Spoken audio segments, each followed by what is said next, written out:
ఒక్క మాటలను ఉన్నదా?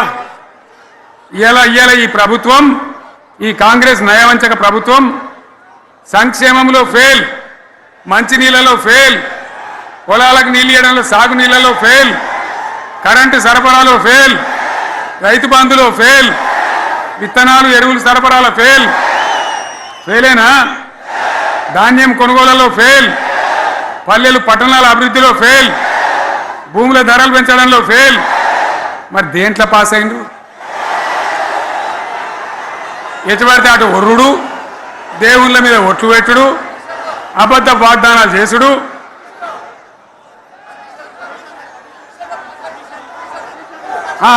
కమిషన్ అట 20-30% కమిషన్లు తీసుకున్నాడు, సంచులు నింపుడు, సంచులు మోసుడు. అంతేనా? కరెక్టేనా ఈ మాట అన్నా? కరెక్టేనా? నేను చెప్పి అన్ని ఫెయిల్ అయిందా ఈ ప్రభుత్వం?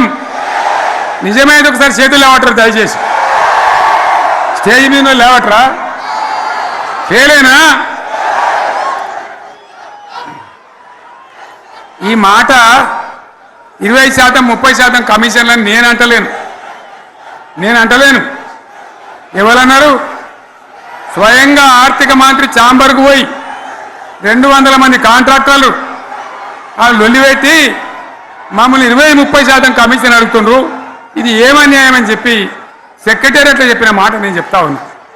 ఈ విధంగా మాజీ సర్పంచులు పాపం వాళ్ళు పనిచేసిన మా బిల్లులు ఇవ్వమనంటే వాళ్ళ గోస ఉచ్చుకుంటా ఉన్నారు. వాళ్ళేం పాపం చేసిండ్రు? ఈ విధంగా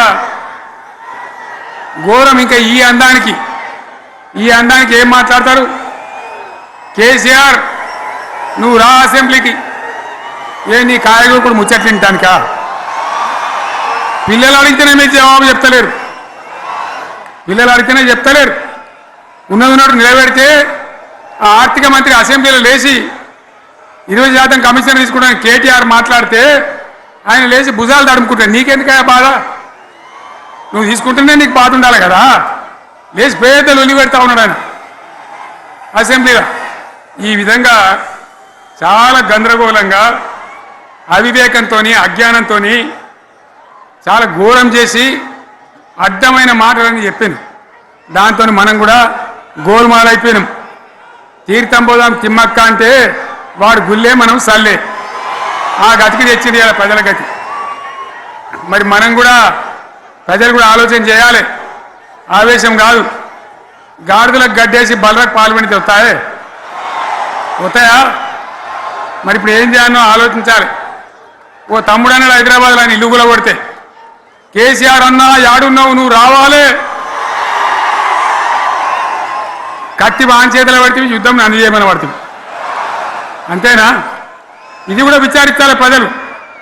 మీకు అర్థం కావాలని నేను చెప్తా ఉన్నా. అందుకే ఓడగొట్టుకున్న కాడనే వెతుక్కోవాలి. మీ వెంట బీఆర్ఎస్ ఉంటుంది, మీ వెంట కేసీఆర్ ఉంటాడు.